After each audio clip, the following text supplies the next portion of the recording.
दो दिन पहले जो पोस्ट मैंने किया था, एक फोटो था।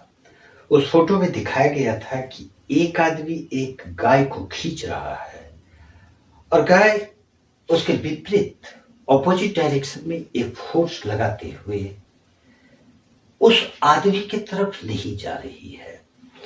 अब इसमें इस फिगर में जो भी फिगर है आप देख सकते हैं, इसमें यह पूछा गया था कि इस पिक्चर को देखकर आपके दिमाग में कौन सा लॉ लागू होता है जो यहां पर लागू किया गया है। ऐसा कौन सा लॉ है जो इस पिक्चर में लागू हो सकता है। उसमें से बहुत सारे ऑप्शंस थे, न्यूटन साहब के लॉज और चार्ल्स लॉ, लेकिन ये न्यूटन साहब के थॉट लॉ पर आधारित ये क्वेश्चन है। सबसे पहले न्यूटन के थॉट लॉ ऑफ मोशन को हम लोग डिस्कस करते हैं। न्यूटन साहब, sir Isaac Newton, sir Isaac Newton साहब ने 3 लॉज ऑफ मोशन दिया।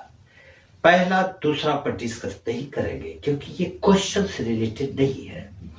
थर्ड लॉ क्या कहता है, ऐसे मान लेते हैं कि ये एक टेबल है और इस टेबल पर एक ये बुक रखा हुआ है। ये मान लो एक बुक है। अब ये बुक एक डाउनवर्ड डायरेक्शन की तरफ फोर्स लगा रहा है और वो फोर्स क्या हो सकता है, तो वो उसका वेट होगा। अब सवाल ये उठता है कि अगर ये बुक डाउनवर्ड डायरेक्शन में एक फोर्स लगा रहा है तो इस फोर्स को काउंटर बैलेंस कौन कर रहा है, क्योंकि बुक तो रेस्ट में है, बुक हिल डुल तो रहा नहीं है। तो कोई ना कोई फोर्स है जो इसके वेट को काउंटर करता है और वो दोनों फोर्स मिलके नेट इफेक्ट 0 बना देता है, जिससे कि ऑब्जेक्ट स्थिर रहता है और वो होता है नॉर्मल रिएक्शन, जो कि वर्टिकली अपवर्ड लगता है। यानी कि इसको हम लोग नॉर्मल रिएक्शन बोलते हैं। अब ये नॉर्मल रिएक्शन कौन लगाया, तो ये जो टेबल है उसका जो सरफेस है वो लगा रहा है।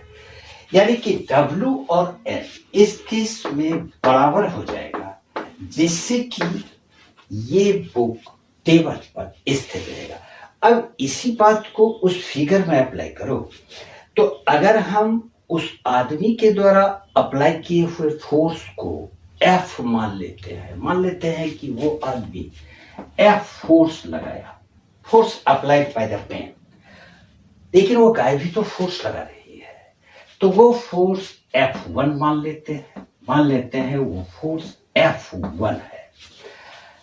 अब गाय ना तो आदमी की तरफ बढ़ रहा है ना आदमी गाय की तरफ बढ़ रहा है, इसका मतलब दोनों फोर्स बराबर है लेकिन ऑपोजिट डायरेक्शन में है। तो ये दोनों फोर्स बराबर होगा लेकिन ये साइन नेगेटिव होगा। रिजल्ट क्या हो जाएगा कि अगर दोनों को ऐड कर दोगे, क्योंकि ये F1 इस साइड आके माइनस है तो प्लस हो जाएगा, ये माइनस इधर आके प्लस हो जाएगा और नेट रिजल्ट 0 हो जाएगा। इसका मतलब है कि यहां पर न्यूटन के थर्ड लॉ ऑफ मोशन का इस्तेमाल किया गया। तो न्यूटन का थर्ड लॉ ऑफ मोशन ये कहता है, for every action there is an equal and opposite reaction.